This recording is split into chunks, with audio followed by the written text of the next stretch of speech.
नमस्कार दोस्तों, स्वागत है आपके अपने YouTube चैनल DSV रिवीजन में। मैं दिनेश सर आज फिर हम लोग एक संविधान की क्लास में लेकर के हाजिर हुए हैं। और इस संविधान की क्लास में देखें तो अभी हमने पिछली क्लास में मौलिक अधिकार के बारे में पढ़ा था। ठीक है, आज हम लोग पढ़ेंगे भारतीय संविधान का भाग 5 और इस भाग 5 में पढ़ेंगे हम लोग संसद के बारे में। देखिए, अभी तक जो हमने पढ़ा है ये सारे एग्जामों के लिए इम्पोर्टेंट है। ठीक है, और जो आज हम लोग पढ़ने जा रहे हैं ये अभी तक के संविधानों में सबसे इम्पोर्टेंट टॉपिक आज हम लोग कवर करेंगे। तो इसमें देखें जो हम लोग पढ़ने वाले हैं ये पढ़ेंगे हम लोग संसद के गठन के बारे में प्रावधान देखें किया गया है अनुच्छेद 79 में यानी 79 में संसद के बारे में प्रावधान किया गया है। और ये भाग देखें तो भाग है भारतीय संविधान का भाग 5 और इस 5 में आपके संसद के बारे में प्रावधान किया गया है। इस संसद में देखें तो हमारे यहाँ जिस प्रकार की प्रणाली को अपनाया गया है वो है संसदात्मक शासन प्रणाली। और हमारी संसद का नाम भी संसद है। जैसे ब्रिटेन की संसद का नाम पार्लियामेंट है, कांग्रेस यहाँ पे अमेरिका की संसद का नाम कांग्रेस है। और इस तरीके से अलग अलग देशों की संसदों का अलग अलग नाम जो है कि बताया गया है। तो हमारी जो संसद है उस संसद का नाम है, हम लोग संसद के नाम से इसको जानते हैं। तो हमारे यहाँ संसदात्मक शासन प्रणाली ये ली गई है ब्रिटेन से। प्रश्न आपसे पूछता है कि भाई संसदात्मक शासन प्रणाली कहाँ से ली गई है? ब्रिटेन से ली गई है। आखिर ये संसद करती क्या है, संसद काम क्या करती है, इस संसद में कौन कौन से लोग होते हैं, इसके बारे में हम लोग यहाँ पे समझेंगे भारतीय संविधान का भाग 5। तो देखें तो ये जो संसदात्मक शासन प्रणाली हमारे यहाँ अपनाई गई है ये ली गई है ब्रिटेन से। तो जैसे ब्रिटेन में देखें तो कानून बनाया जाता है, वैसे ही हमारे यहाँ भी कानून निर्माण की एक प्रक्रिया होती है और इस प्रक्रिया को पूरा कौन करती है? संसद। तो संसद ही हमारे देश के लिए कानून का निर्माण करती है। और इस संसद में देखें भाई होते कौन कौन से लोग हैं इसमें, तो संसद में देखें तो संसद के 3 प्रमुख अंग होते हैं। ध्यान दीजिएगा, संसद के 3 प्रमुख अंग होते हैं। इसमें होते हैं एक आपके है इसमें राष्ट्रपति, फिर देखें तो इसमें होती है लोकसभा। संसद के 3 प्रमुख अंग राष्ट्रपति, लोकसभा और इसमें होती है राज्यसभा।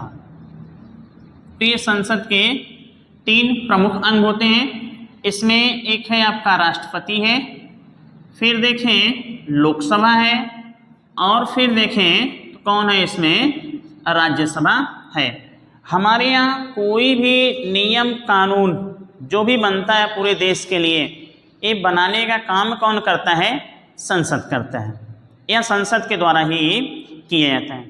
कैसे नियम कानून लोग बनाते हैं, चलिए आइए समझते हैं थोड़ा।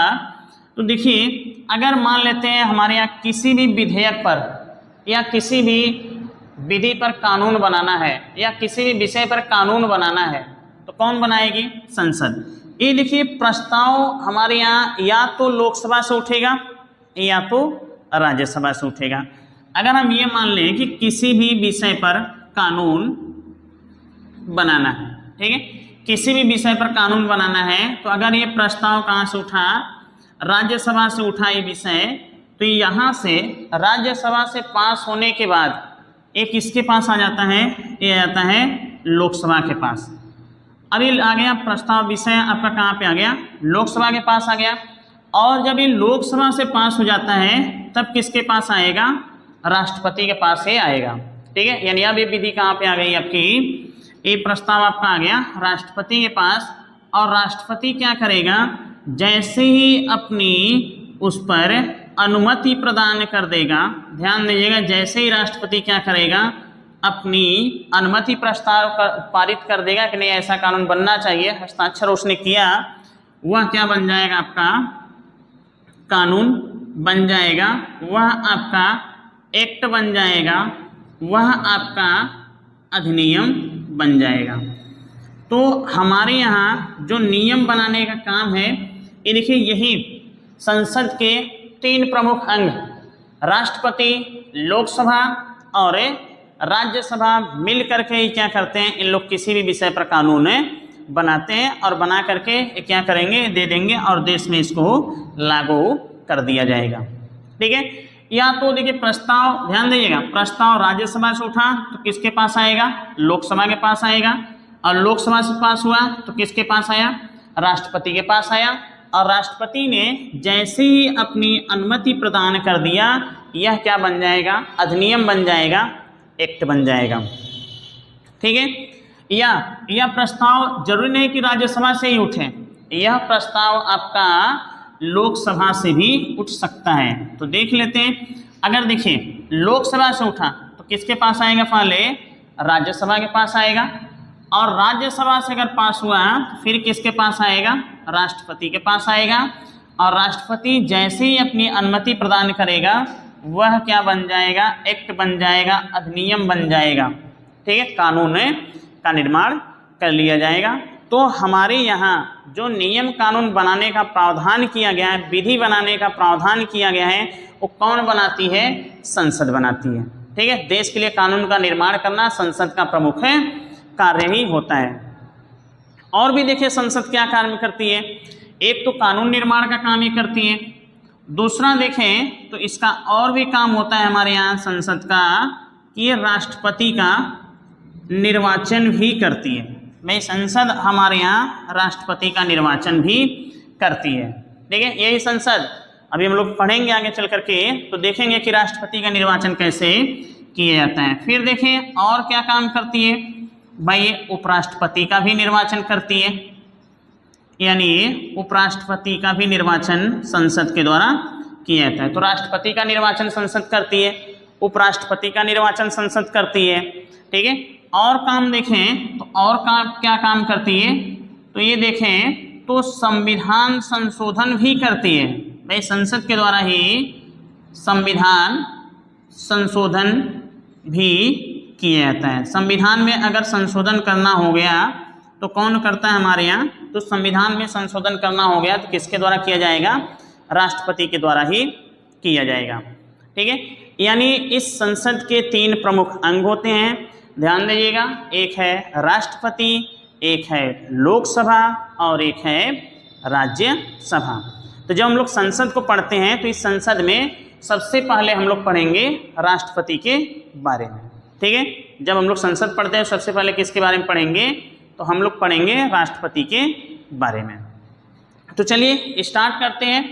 तो आते हैं, पहले हम समझेंगे राष्ट्रपति के बारे में, फिर हम लोग पढ़ेंगे लोकसभा के बारे में, और फिर हम पढ़ेंगे राज्यसभा के बारे में, और फिर इसी में हम लोग पढ़ेंगे मंत्रिपरिषद के बारे में और केंद्रीय मंत्रिमंडल के बारे में भी पढ़ेंगे, और इसी में हम लोग महान्यायाधिपति के बारे में पढ़ेंगे, और इसी में हम लोग महाधिवक्ता के बारे में पढ़ेंगे, और फिर हम लोग पढ़ लेंगे नियंत्रक एवं महालेखा परीक्षक के बारे में पढ़ेंगे, और तब जा करके हमारा भारतीय संविधान का भाग 5 आपका कंप्लीट होगा। एग्जाम के दृष्टिकोण से ये भाग बहुत ही इम्पोर्टेंट है, तो इसे आप ध्यान से समझिएगा।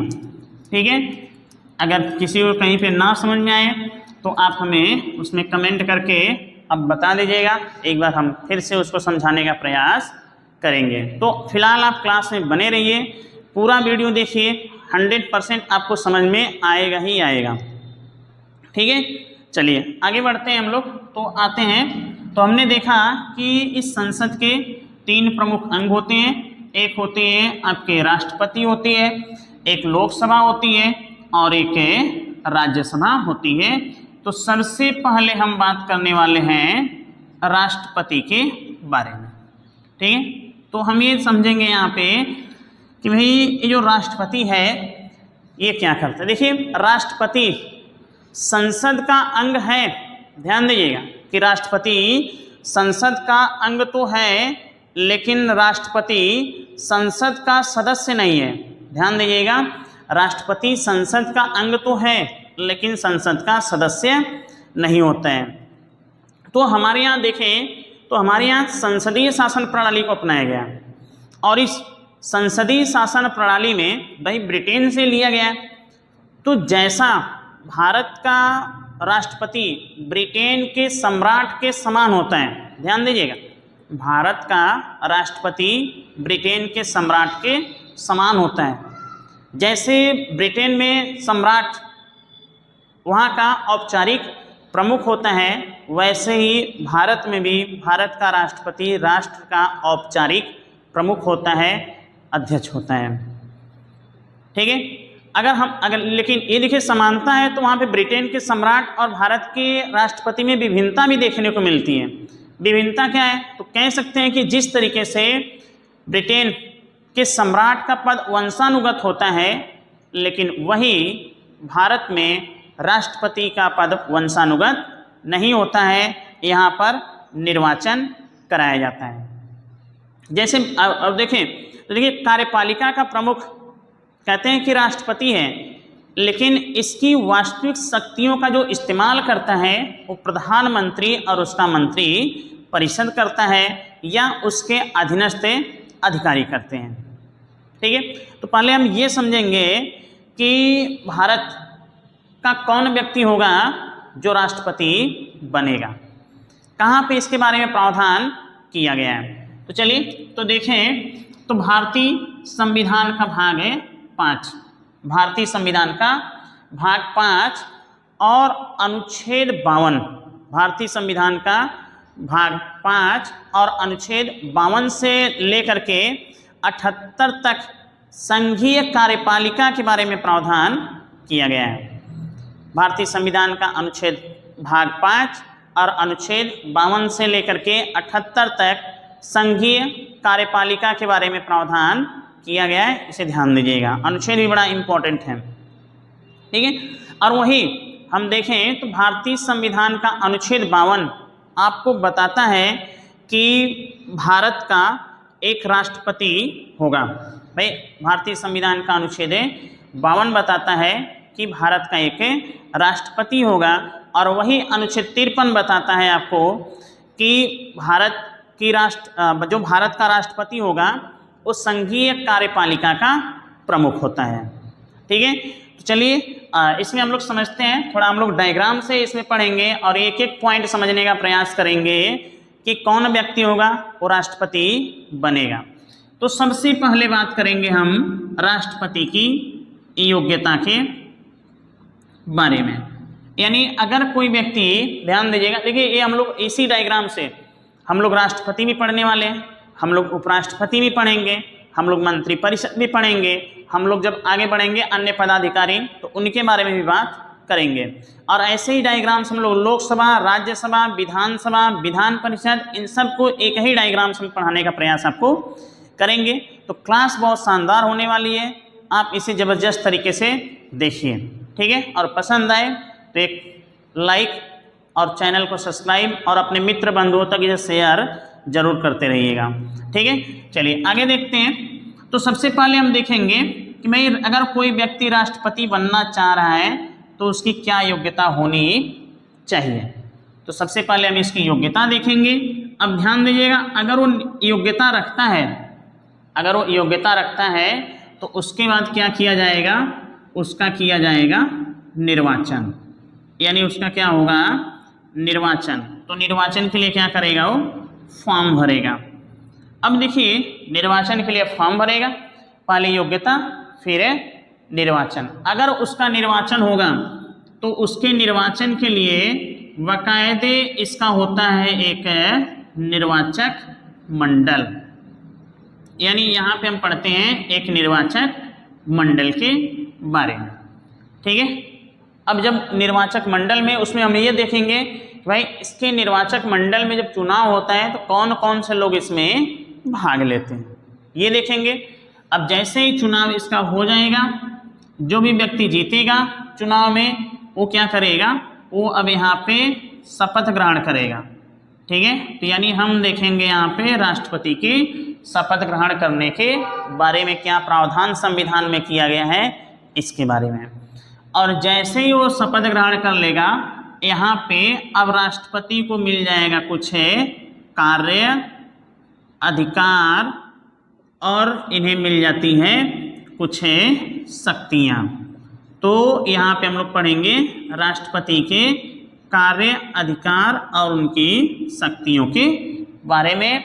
ये समझने का प्रयास करेंगे कि राष्ट्रपति कौन कौन से कार्य करते हैं, उन्हें संविधान में कौन कौन से अधिकार दिए गए हैं, इसके बारे में हम लोग यहाँ पे समझेंगे। ठीक है। अच्छा देखिए, अब भाई जो भी काम करता है, एक एक पॉइंट आप समझते चलिएगा कि हमारे संविधान में भी है कि भाई जो भी काम करेगा उसे उसका वेतन, उसके पद का उसको मिलेगा। तो यहाँ पे फिर हम लोग देखेंगे कि राष्ट्रपति का कितना वेतन मिलता है, उसे कितना भत्ता मिलता है और उसे क्या पेंशन मिलता है, इसके बारे में, यानी वेतन, भत्ता और इसके पेंशन के बारे में। और साथ ही में देखेंगे भाई राष्ट्रपति को क्या क्या सुविधाएं मिलती हैं, इसके बारे में।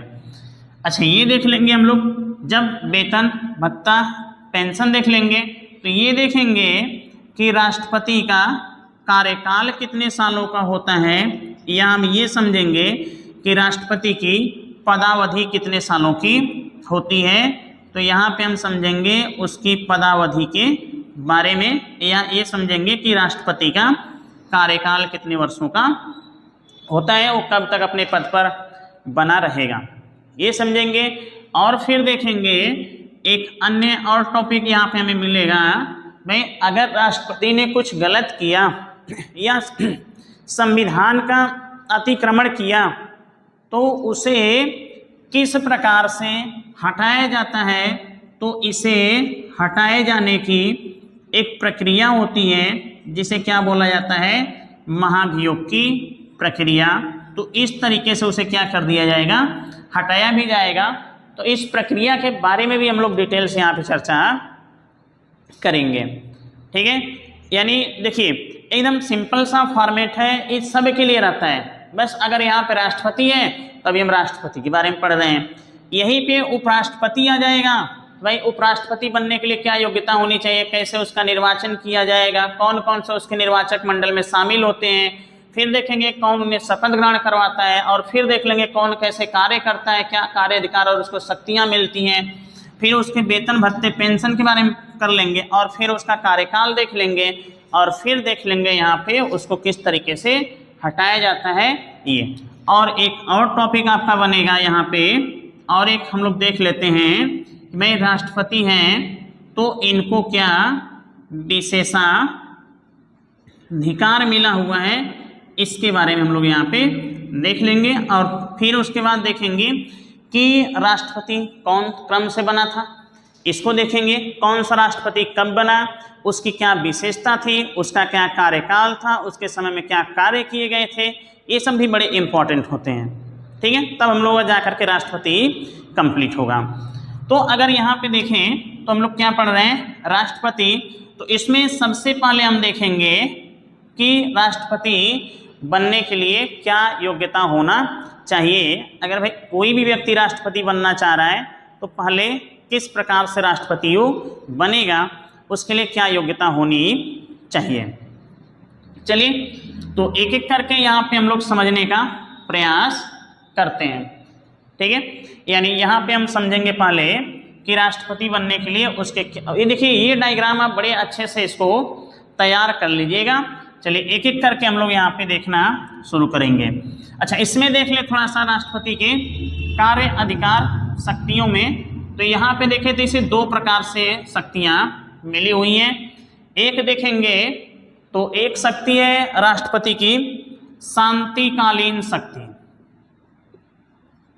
शांतिकालीन शक्ति, एक ये शक्ति प्राप्त है शांतिकालीन शक्ति। और दूसरा देखें तो दूसरा है आपातकालीन शक्ति। तो राष्ट्रपति की शांतिकालीन शक्ति और फिर देखेंगे राष्ट्रपति की आपातकालीन शक्ति। जब राष्ट्रपति की आपातकालीन शक्तियां देखें तो इसमें तीन प्रकार की शक्तियों के बारे में उल्लेख किया गया है। राष्ट्रपति की जब आपातकालीन शक्तियां देखते हैं तो इसमें तीन प्रकार की शक्तियों के बारे में उल्लेख किया गया है। ये तीन प्रकार की शक्तियां कौन हैं? तो देखिए, एक तो है आपका भारतीय संविधान का अनुच्छेद 352 जो बताता है राष्ट्रीय आपातकाल के बारे में। ठीक है, ये आपसे पूछते हैं राष्ट्रीय आपातकाल के बारे में। और दूसरा देखें तो दूसरा आ जाता है राष्ट्रपति शासन, ये जाता है राष्ट्रपति शासन के बारे में। जो देखें तो भारतीय संविधान का अनुच्छेद 356 है। और एक आ जाता है आपका वित्तीय आपातकाल, तो एक अगला आ जाता है आपका वित्तीय आपातकाल। और ये देखें तो भारतीय संविधान का अनुच्छेद 360 है। 352, 356 और 360 के बारे में भी हम यहाँ पे बातें करेंगे। ठीक है, तो भारतीय संविधान का भाग 5 हम लोग पढ़ रहे हैं। ये पूरा का पूरा ही राष्ट्रपति से संबंधित है। फिर इसमें भी जब हम लोग पढ़ते हैं तो इस शांतिकालीन शक्तियों को भी 2 भागों में डिवाइड कर दिया जाता है, जिसमें हम लोग आगे इसमें पढ़ेंगे। तो चलिए एक एक करके हम यहाँ पे स्टार्ट करते हैं। सबसे पहले हम पढ़ेंगे राष्ट्रपति की योग्यता के बारे में। ठीक है, तो सबसे पहले हम किसके बारे में पढ़ेंगे, तो हम लोग पढ़ेंगे राष्ट्रपति की योग्यता के बारे में, यानी कौन व्यक्ति होगा जो भारत का राष्ट्रपति बन सकता है। ठीक है, इसके बारे में। तो चलिए, अच्छा देखें तो भारत का राष्ट्रपति भारत का प्रथम नागरिक होता है। इसे कहा जाता है कि भारत का राष्ट्रपति भारत का प्रथम नागरिक होता है। कई बार एग्जाम में प्रश्न आपसे यहाँ से भी बना है। चलिए आगे देखते हैं। तो देखें राष्ट्रपति की योग्यता के बारे में। तो सबसे पहले बातें कही गई है कि वह भारत का नागरिक हो, वह भारत का नागरिक हो। ये इसकी पहली योग्यता है, क्या हो, कि वह भारत का नागरिक हो। यानी उसके पास, अगर कोई व्यक्ति भारत का राष्ट्रपति बनना चाह रहा है तो उसके पास भारत की नागरिकता होनी चाहिए। देखिए, भारत की नागरिकता होने का ये मतलब नहीं कि उसका जन्म भारत में ही हुआ हो, नहीं, उसके पास भारत की नागरिकता हो तब वह बन सकता है। ठीक है, और दूसरा पॉइंट है, यानी उसका जन्म कहाँ पे हुआ हो, वह भारत का नागरिक हो, उसे भारत की नागरिकता प्राप्त हो। दूसरा पॉइंट देखें तो दूसरा पॉइंट है उसकी उम्र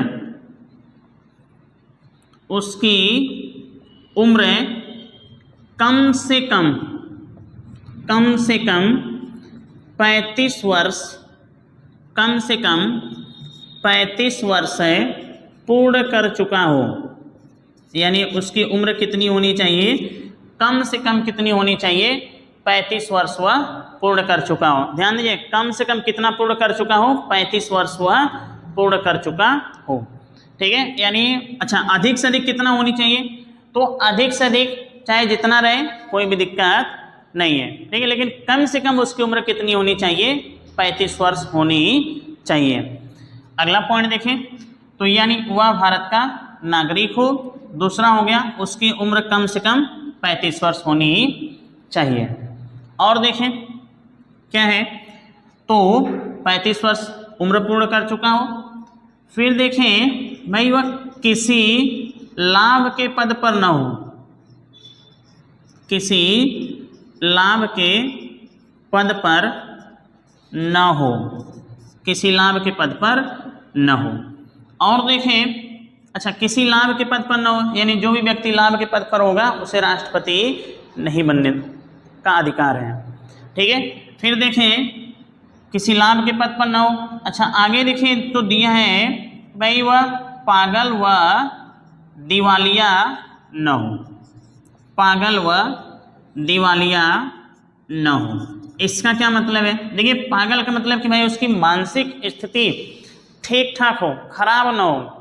ठीक है, यानी वो मानसिक तौर पे ठीक होना चाहिए। और दिवालिया क्या है, दिवालिया देखिए उसको बोला गया है ऐसा व्यक्ति जो लोन लिया हो या लोन को भरा ना हो। जैसे बात कर ले विजय माल्या को लेकर के भगौड़ा घोषित कर दिया गया, उसे दिवालिया घोषित कर दिया गया, तो ऐसा व्यक्ति भी राष्ट्रपति बनने योग्य नहीं होगा। ठीक है। तो यानी पागल व दिवालिया नहीं होना चाहिए, ठीक है। उसकी योग्यता में वो भारत का नागरिक हो, उसकी उम्र कम से कम 35 वर्ष पूर्ण कर चुका हो, किसी लाभ के पथ पर न हो, पागल और दिवालिया नहीं होना चाहिए। अब ध्यान दीजिए, अगर वो इतनी योग्यता रखता है भाई, अगर वह इतनी योग्यता रखता है तो वह क्या करेगा, अब जाएगा फॉर्म भरने, ठीक है। जब राष्ट्रपति के उम्मीदवार के लिए चुनाव होगा तो वह क्या करने जाएगा, फॉर्म भरने जाएगा। तो अब देखिए, अगर वह फॉर्म भरने जाएगा तो इसी के साथ में इतना इसके पास ये होना चाहिए, और साथ ही साथ में इसके पास 50 अनुमोदक और 50 अनुमोदक हों, और साथ ही साथ में 50 प्रस्तावक, 50 अनुमोदक और 50 प्रस्तावक के साथ ही में 15,000 रुपये की जमानत राशि, साथ ही में 15,000 रुपये की जमानत राशि के साथ वह अपना फॉर्म भरेगा, ठीक है। जब निर्वाचन के लिए फॉर्म भरा जाएगा, राष्ट्रपति के लिए फॉर्म भरा जाएगा, तो वह 50 अनुमोदक और 50 प्रस्तावक के साथ अपना फॉर्म क्या करेगा, राष्ट्रपति भरेंगे। अच्छा, राष्ट्रपति अपना फॉर्म भर दिए, अब अगर सब कुछ ठीक ठाक पाया जाता है तो उनका क्या किया जाएगा, निर्वाचन किया जाएगा। ध्यान दीजिएगा, यहाँ पे हम बात कर रहे हैं 15,000 रुपये की जमानत राशि। चलिए थोड़ा सा पहले हम ये समझ लेते हैं कि जमानत राशि क्या है। जमानत राशि, अच्छा देखें, तो इस जमानत राशि की बात करें तो अगर कोई भी व्यक्ति चुनाव हुआ, अपने कुल वैध मतों का 1/6 मत यदि वह प्राप्त नहीं करता है तो उसकी जमानत जब्त हो जाती है। जमानत जब्त होने का मतलब है कि इसे जो ये 15,000 रुपये जो जमा किया है, इसे क्या कर दिया जाएगा, इसे नहीं मिलेगा। यही क्या कहलाती है, आपकी जमानत राशि जब्ती कहलाती है। और इसमें कुछ विशेष नहीं होता है भाई, जो भी पैसा जमा होगा इसका पैसा यहाँ क्या हो जाएगा, वो डूब जाएगा। नहीं तो जो लोग इनका 1/6 मत से अधिक मत प्राप्त करते हैं उनको ये पैसा उनको रिटर्न कर दिया जाता है, ठीक है। तो आज की क्लास में इतना ही, बाकी हम लोग अगले क्लास में पढ़ेंगे। तब तक आप इतना रिवीजन करते रहिए, समझते रहिए चीज़ों को, ठीक है। अगर किसी को कोई कहीं पे समस्या है तो आप हमें कमेंट करके ज़रूर बताएं क्लास समझ में आ रहा है कि नहीं आ रहा है, ठीक है। तो आज के लिए बस करते हैं, बाकी वीडियो को आप ज़्यादा से ज़्यादा अपने दोस्तों तक, मित्र बंधुओं तक इसे लाइक कीजिए, शेयर कीजिए, और इसे चैनल को सब्सक्राइब भी कर लीजिए, ताकि आपको वीडियो लगातार मिलता रहे। जैसे हम अपलोड करेंगे आपको एक नोटिफिकेशन मिल जाएगा, ठीक है। नमस्कार।